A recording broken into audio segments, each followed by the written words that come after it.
SMT Nation, we back. Nation, we got an update out of Dish. It's bad. Boost Mobile, Boost Infinite, Project Genesis, Dish Wireless, Dish Network, TV, all of it. It's all bad. All right, so I'm going to go ahead and link this article for you. It'll be in the description. Also in the description is the real SMT Buy Me a Coffee link. If you guys want to support your creators directly, that's one way you could do it. Link in the description. Appreciate the considerations.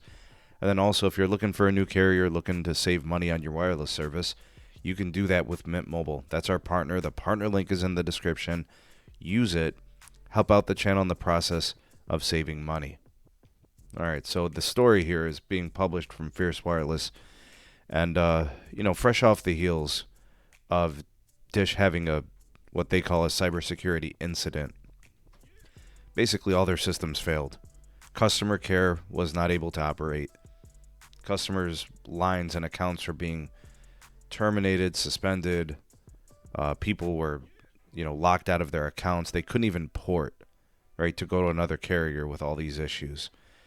And it looks like, I guess, analysts are starting to kind of chime in, and they're indicating some really bad things. All right, so in the short term, the expectations is that Dish is going to lose a lot of customers. In terms of Dish Pay TV, they're going to be probably losing somewhere in the neighborhood of 403,000 Pay TV subs, 143,000 Sling TV customers in that estimate. The prior estimate was going to be a loss of 329,000, so that shows an acceleration. Also, the expectation is that Dish was supposed to lose 82,000 retail wireless subs. That is now expected to be upwards of 282,000 losses. Holy crap. Okay, so obviously when you can't access systems, when people are paying their bills and they're still getting their service suspended, they're going to want out. And I knew it was bad when it was like day 2, day 3, 1 week, 2 weeks, and now here we are at 3 weeks, and I guess there's some functionality that is still not completely restored. I guess they've got some payment things that are not working, and they're able to assist customers with other issues, but man, it is bad. In terms of the hack itself, it's estimated to cost somewhere in the neighborhood of $75 million. We had a bad debt of roughly $70 million due to the cybersecurity incident.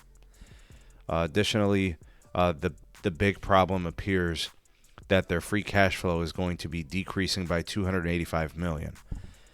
And the problem with that is they need all their free cash flow because they have to reinvest in the network, and they have to start, opening up retail space. And you can't do that when you don't have free cash flow. All right. Additionally, there's going to be some funding gaps. I believe they said Dish's funding gap is going to be increasing by $400 million to $1.9 billion. And, I don't know what this means long term for Dish, but it definitely can't be good. I know it definitely impacts them negatively in the short term. So this is going to accelerate losses. This is going to lead to an even worse Q1, I'm sure of it.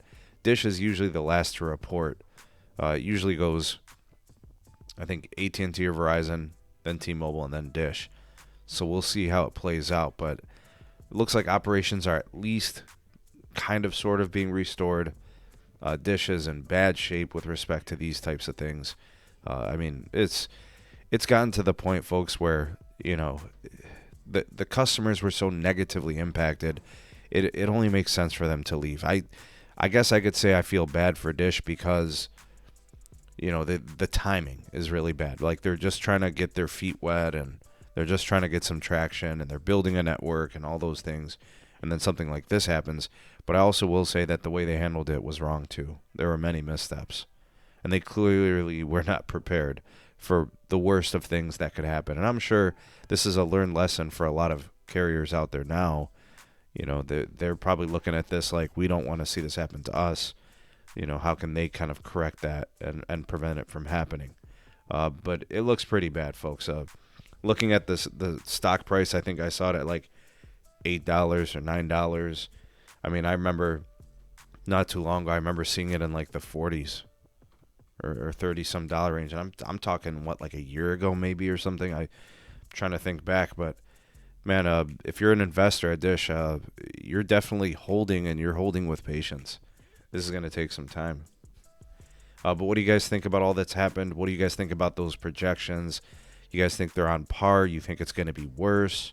Do you think it's not going to be as bad? I find it very difficult to spin it any other way. I think it is going to be pretty bad. The numbers weren't going to be great, but they're definitely going to be worse now. But what do you guys have to say on this? You are the voice of the people, the SMT Nation. Let your voice be heard. Like, share, and subscribe for more. Turn on the bell notification icon to never miss an upload. Links in the description for all things going on at the channel. Big shout out to my YouTube members and Patreon supporters for making content on this channel possible. Big salute to y'all. Thank you so much. And again, if you want to support the SMT, you can buy me a coffee. Link in the description. And if you're looking for a good deal on good wireless service, check out our partner, Mint Mobile. The partner link is in the description. Thanks for watching, folks. We shall see you all in the next video. Peace.